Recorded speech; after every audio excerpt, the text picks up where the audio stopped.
할렐루야 성도님들 하나님 감사합니다. 할렐루야.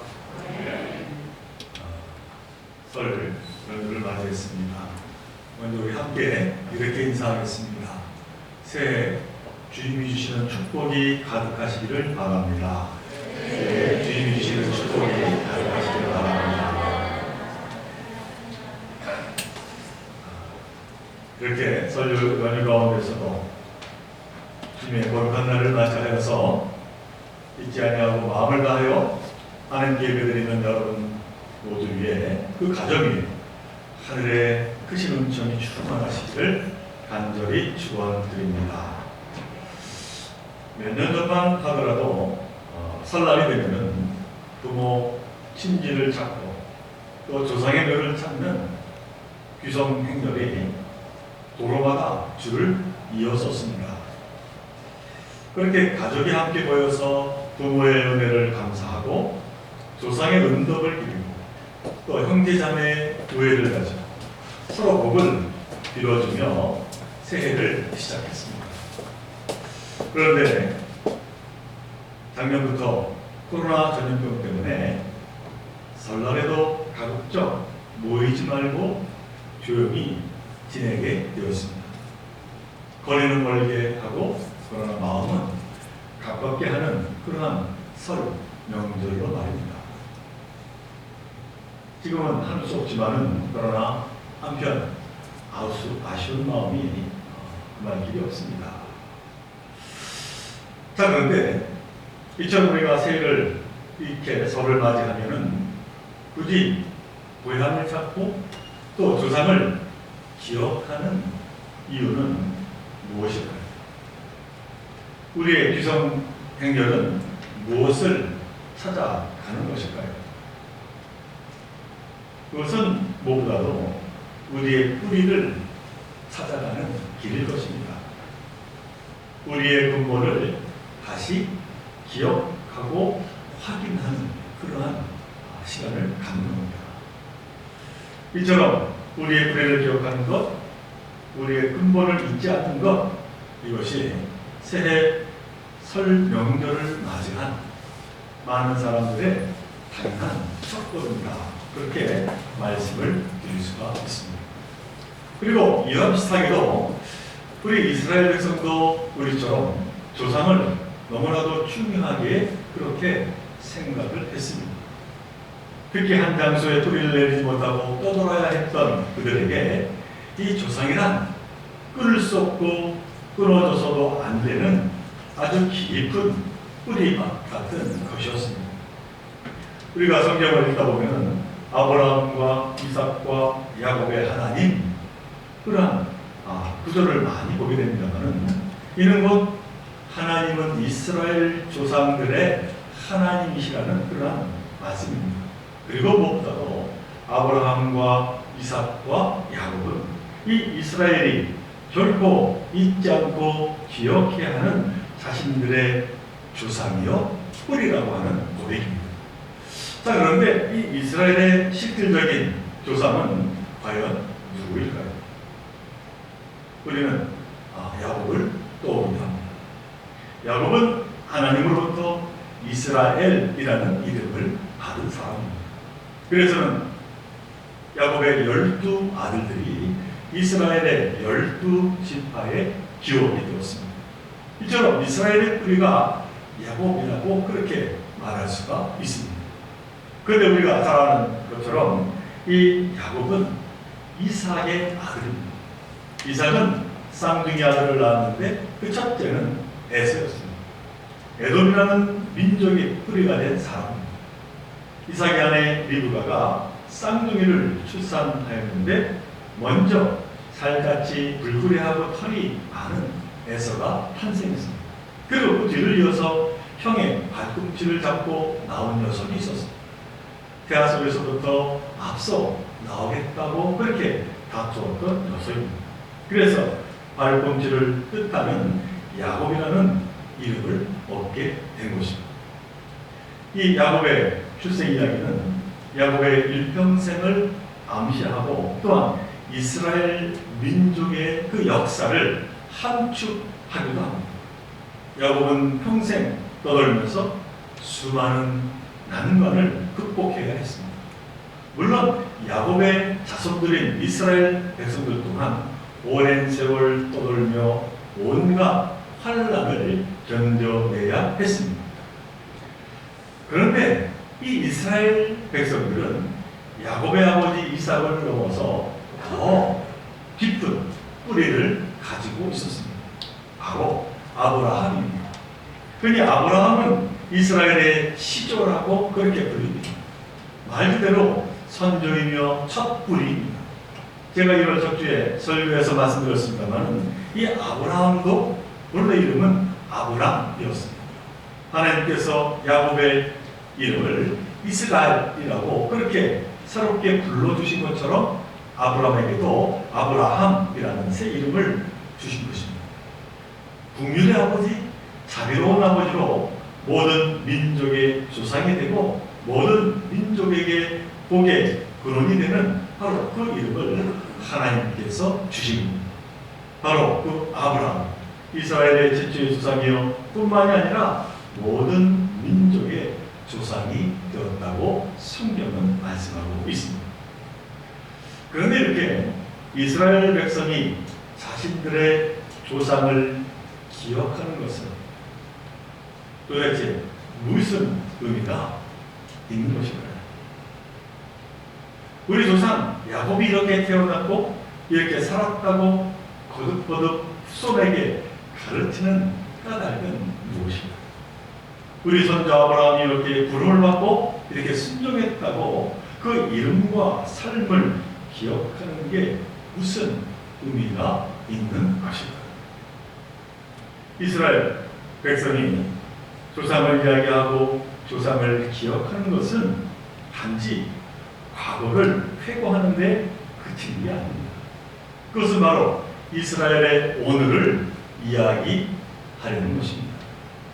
우리가 과거의 역사를 배우는 것은 그 과거로 오늘을 성찰하고 내일을 여는 통찰을 얻기 위한 것입니다. 우리에게 과거를 있는 것은 곧 미래가 없는 것과 같기 때문입니다. 그런데 이처럼 이스라엘 백성이 하나님 앞에서 고백하는 이 조상들에 대해서 아주 중요한 내용이 하나 더 있습니다. 그것은 우리 조상은 떠돌아다니며 사는 사람이라고 하는 고백입니다. 곧 떠도는 사람입니다. 자신의 조상이 많은. 이게 뭘 말하는 걸까요? 우리 조상이 이리저리 세상을 유람하는 한가한 방랑자였다라고 하는 그러한 말일까요? 그것이 아닙니다. 이 이스라엘 선조들이 스스로 떠돌아다녔던 그 까닭은 실제로 땅이 없었습니다. 그리고 땅을 차지했지만 도로 빼앗겼기 때문입니다.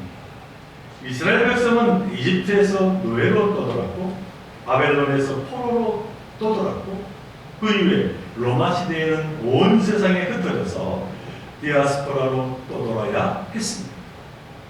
한마디로 슬픈 역사, 고난의 역사를 가진 민족, 이 민족이 이스라엘 민족이었습니다. 성경에서 보았듯이 아브라함은 하나님께 부름을 받고 평생을 떠돌며 살았습니다. 야곱도 130년 그 평생을 험악한 세월로 나그네처럼 떠돌며 살았다고 그렇게 고백을 하고 있음을 보게 됩니다. 그런데 그럼에도 불구하고 너무나도 감사한 것은 여호와 하나님께서 떠도는 자신들의 조상들과 함께 하셨고 지켜주셨고 인도하여 주셨다라고 하는 사실입니다. 그렇게 아브라함과 이삭과 야곱과 함께 하셨던 하나님은 이 이스라엘 백성이 가나안으로 향해 가는 위험한 광야에서도 함께하여 주셨고 지켜주셨고 바벨론 노예 생활하는 그 선조들에게도 함께하여 주시고 지켜주시며 인도하여 주십니다. 그들의 후손이 지금 자신들에게 늘 지켜주시고 함께하여 주신다라고 하는 그러한 고백으로 그들은 자신들의 조상을 기렸다라고 하는 사실입니다. 정말로 이스라엘 백성이 이처럼 조상을 기억하는 그 무엇과 비길 수 없는 소중한 일이 아닐 수가 없었습니다. 특히 오늘 본문인 이 요한복음서를 기록한 그 시기는 예루살렘 성이 무너지고 이스라엘 백성이 그만 소아시아로 그리스와 로마로까지 온 세상에 흩어져 떠도는 그러한 참으로 어려운 때였습니다. 그렇게 떠도는 이스라엘 백성입니다. 떠돌았던 선조들을 기억하는 것, 그것은 너무나도 절실한 그러한 자신들의 이제 고백이요, 또한 잊지 못할 그러한 과거였다라고 하는 겁니다. 우리의 조상이 아브라함이요, 이삭이요, 야곱이라고 하는 것, 떠돌이었다라고 하는 것, 그러나 하나님이 지켜주시고 보호해 주신 그러한 조상이라고 하는 것, 그래서 지금 우리가 그들의 후손으로 비록 환란의 시대를 맞이하여 살아갈지라도 그러나 이스라엘 정체성과 신앙을 지키는 너무나도 확고한 터대로 그렇게 그들은 잊지 아니하고 함께 조상을 그들은 기억하고자 했던 겁니다. 그래서 오늘 이 본문의 배경이라 할 수 있는 이 요한복음 8장 이 말씀을 쭉 읽어보면 예수님과 유대인들이 이제 진리에 대하여 서로 논쟁하는 가운데 그만 수세에 물린 유대인들이 예수님을 향하여 자신들의 자존심을 세우며 하는 말이 거기에 기록이 되고 있습니다. 우리가 읽는 부분 바로 앞에 나온다면 요한복음 8장 39절 전반부의 말씀입니다. 유대인이 이렇게 예수님께 이야기합니다. 우리 아버지는 아브라함이라. 새 번역으로 다시 읽어보면 우리 조상은 아브라함이요 라고 하는 그러한 대답입니다. 곧 유대인들이 예수님 앞에서 자신들의 뿌리가 누구인가 하니 바로 하나님이 늘 함께하여 주셨던 아브라함이라고 당차게 그렇게 주장하고 있는 겁니다. 그러자 예수님은 그 유대인들에게 바로 응답하십니다. 39절 후반부의 말씀입니다. 너희가 아브라함의 후손이었다면 아브라함이 행한 일들을 할 것이거늘 하는 말씀입니다. 이 무슨 말씀입니까? 예수님은 그들이 스스로 아브라함의 후손이라고 그렇게 주장하지만 실제로는 아브라함과는 전혀 다른 길을 하고 있다는 것입니다.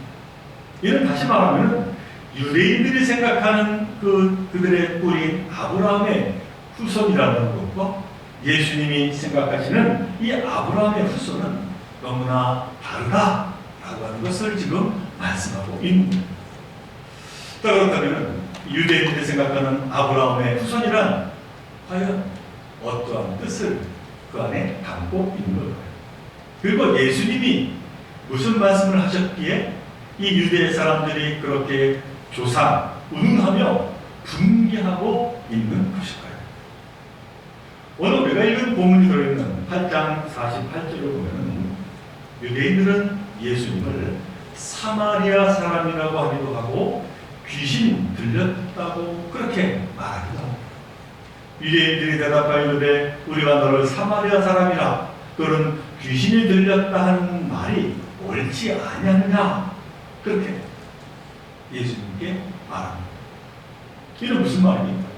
사마리아 사람을 혐오하는 이 유대인들이 보기에 이 예수라고 하는 사람은 사마리아 사람과 한 통속이라는 겁니다. 유대인들은 사마리아 사람이라는 상종도 하지 않았고 그 땅도 밟지 않았습니다. 그런데 예수라고 하는 이 사람이 사마리아 땅에 거침없이 들어가고 이 사마리아 사람을 만난 것이 아니었습니다. 요한복음 4장에 보면은 남녀가 유별한데 예수님은 우물가에서 사마리아 여인과 만나서 영생을 논하고 예배를 논하고 있음을 보게 됩니다. 그러니 이건 사마리아 사람이거나 유대인이라고 하면은 분명 귀신 들리는 게 틀림이 없다는 겁니다. 제정신이 아니라고 하는 말이죠.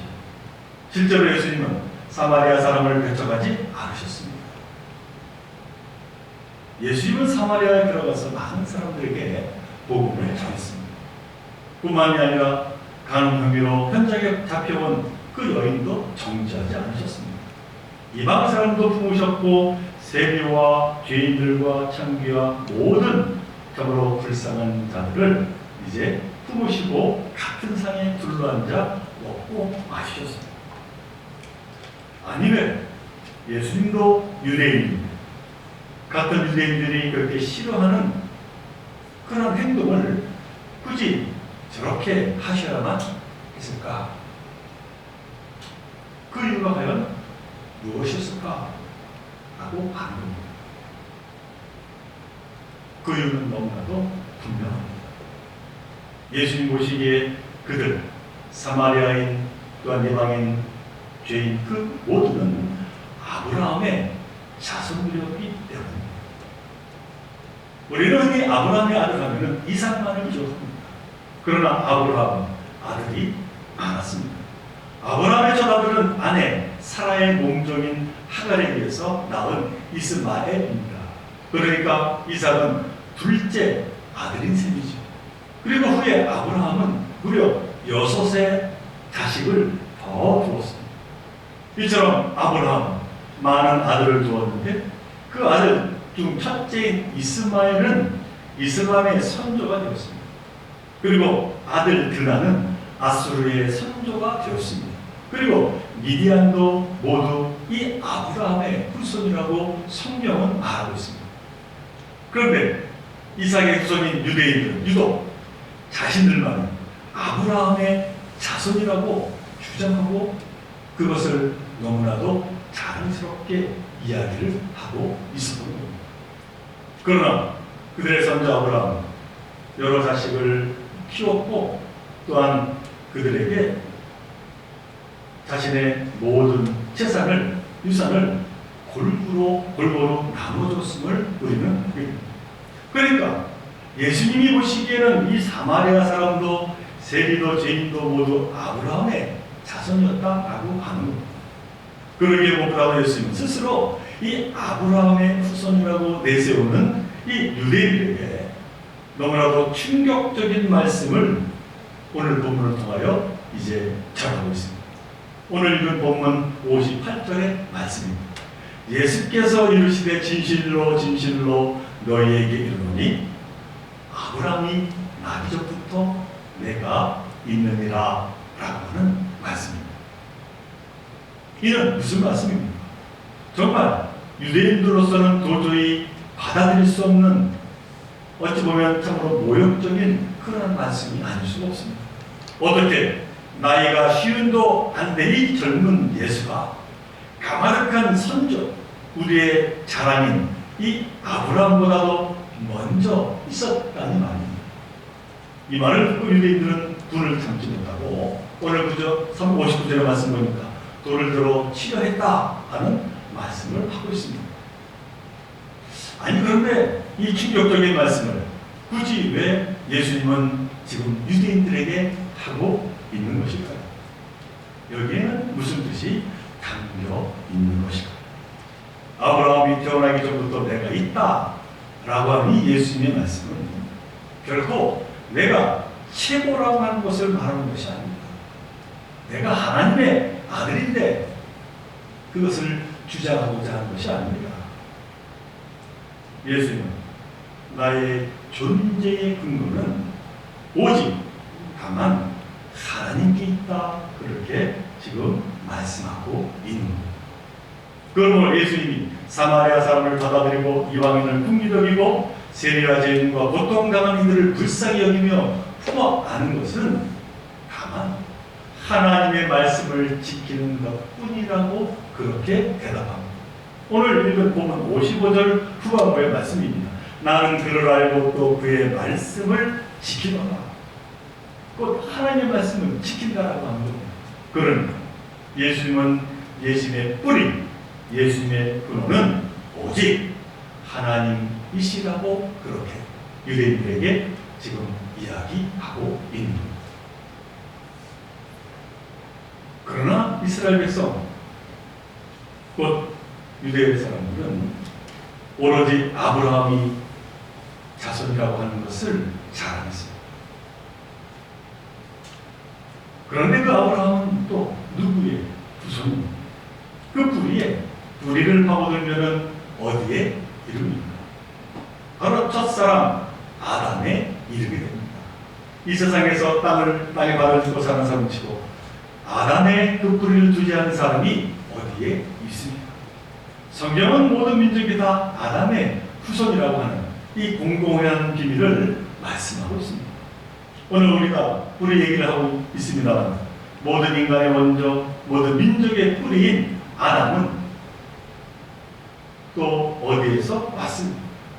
일단 아담은 흙으로부터 나왔다고 성경은 말씀합니다. 그런데 그 흙으로부터 아담을 창조한 분이 누구십니까? 그분은 바로 하나님이십니다. 그러니까 하나님이 바로 온 민족의 뿌리요 또한 유대인의 뿌리요 우리의 뿌리가 되신다라고 하는 사실입니다. 하늘과 땅을 창조하시고 그 안에 있는 만물을 지으신 하나님 바로 우리의 근원이 되신다라고 하는 것을 지금 예수님이 말씀하고 있는 겁니다. 온 생명의 주인이신 하나님, 그 하나님께서 우리를 당신의 형상대로 지으셨다라고 하는 것입니다. 그러므로 사랑하는 조국교회 성도 여러분, 이것이 성경 전체가 그토록 우리에게 전하고자 하는 우리의 뿌리에 대한 비밀이요 우리의 존재에 대한 신비임을 우리는 잊지 말아야 할 것입니다. 우리는 하나님으로부터 창조되었고 그 뿌리에서 태어난 너무나도 소중한 존재라고 하는 그 사실을 말합니다. 설날이 되면 가족들이 모여서 먼저 가신 가족의 조상을 기리며 이야기를 나눕니다. 근데 여기에 국한하지 말고 여기에 더해서 우리의 참뿌리이신 하나님의 이야기를 나누어야 될 줄로 믿습니다. 그래서 그 믿음이 계속 후대로 이어져 나가야 될 줄로 믿습니다. 우리 아이들이 그 뿌리 깊은 하나님, 그 하나님을, 그 믿음을 가지고 산다면 얼마나 든든하겠는가 하는 겁니다. 우리가 우리의 존재 근원이신 하나님 안에 살아간다면 그것을 늘 확인하며 늘 기억하며 떠올린다면 그 어떤 것은 풍랑 앞에서도 흔들리지 아니하고 우리는 담대하게 세상을 이기며 살아가게 될 것입니다. 그러므로 사랑하는 우리 종교회 여러분, 서로를 맞이하면서 우리 모두에게 하나님께 주시는 참으로 그 축복이 가득하시기를 간절히 바랍니다. 코로나 상황이지만 우리의 근원 되시는 하나님께서 언제 어디서나 함께 하셔서 우리를 지켜주시고 우리를 바른 길로 인도하여 주실 것을 믿으시며 감사하시기를 간절히 바랍니다. 예수님은 바로 그 놀라운 진리의 말씀을 유대인들에게 다시 한번 전하며 자신의 온전한 뿌리가 누군가를 바로 세워 나아갈 것을 말씀하셨습니다. 이 말씀이 저와 여러분들의 주시는 귀한 말씀이 되기를 간절히 바랍니다. 이 성도를 보내면서 우리의 그런 되시는 하나님께 다시 한번 감사와 찬양과 영광 돌리며 귀한 시간을 이루는 저와 여러분들 모두가 되시기를 주님의 이름으로 간절히 축원을 드립니다. 우리 함께 그 사랑하는 하나님, 오늘 예수님께서 우리 인간의 그 뿌리는 그 누가 아니라 하나님이심을 말씀합니다. 그래서 그 하나님이 우리의 근원이 되시고 뿌리가 되실 때 우리가 감히 두려움이 있을 수가 있고 우리가 실족하겠냐고 말씀하고 있습니다. 참으로 담대하게 하나님을 의지하고 하나님 함께 해주실 때 능히 못할 일 없음을 다시 한번 깨달아 알며 그 가운데 기쁨으로 저희들 이 설 명절을 맞이하게 하여 주옵소서. 참으로 그 근원 되시는 하나님을 우리 후손들에게 전하는 저희들 되게 하여 주시고 그 가운데 하나님께 감사하는 귀한 시간을 이루어가게 하여 주옵소서. 이 모든 것 간절히 바라볼 때마다 우리 주 예수 그리스도 이름으로 감사하며 기도하옵나이다.